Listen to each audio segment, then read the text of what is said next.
Poland for Poles, Poles for Poland, the slogan at a nationalist demonstration on Wrocław's Market Square.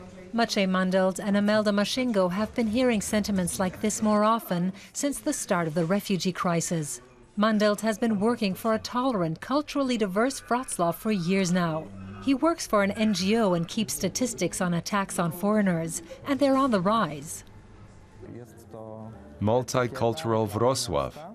At the moment, that's just a slogan, a fairy tale to attract tourists and companies to the city. Imelda Mashingo has been studying physics in Wrocław for 3 years now. She was born in Poland, and she's also working for change. She knows what it's like to look different here. When the nationalists are on the march, she keeps out of sight. My boyfriend and I have had to call the police to escort me home. I just couldn't get past the demonstrators. They kept threatening me and saying I had no right to be here. Wrocław and the companies that have settled here depend on young creative talents from all over the world. The IT sector is especially cosmopolitan in both outlook and human resources. People from nearly 20 countries, among them India, Argentina and Italy, work at Google Wrocław. Agnieszka Orbowska, a manager at the Wrocław office, prefers to stress the city's perks as a business location. Wrocław is a great place. Google isn't the only company with offices here. We benefit from the good business climate.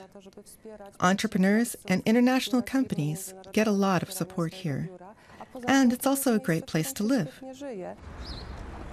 The city is also home to some 150,000 students and to one of Poland's best technology universities.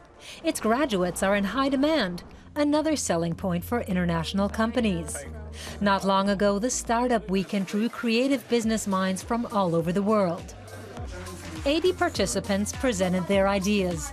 The best ones came away with funding to help launch their companies. Poland is changing, especially now that the nationalist conservative Law and Justice Party is in power. Perry Sondi comes from India and has a startup in Wrocław. He's a successful entrepreneur, but he also prefers to avoid the topic of politics.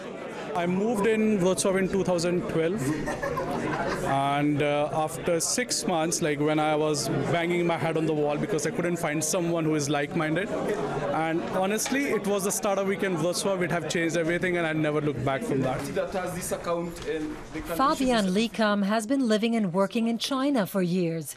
He'd like to start a company there, and he's looking for workers here. And also Poland is known for having very, very good developers and very cheap. So I came here to look especially for developers because in China they are quite expensive. But he would never consider living in Poland. After 3 weeks of traveling around the country, he feels disheartened by the mood here. There is resistance to Muslims because you see it in the train, stop Islam, stop Muslim, you see it everywhere on the trams, on the bus stops, stop Islam, and sometimes people can insult you for no reason. The graffiti on every corner reflects the divisions in Polish society. Some, like Maciej Mandelt, are prepared to welcome refugees, but others aren't. I believe you can change anything. This year, Wrocław is a European capital of culture.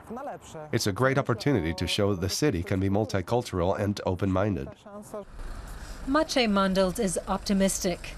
He believes Wrocław can be open and welcoming to everyone.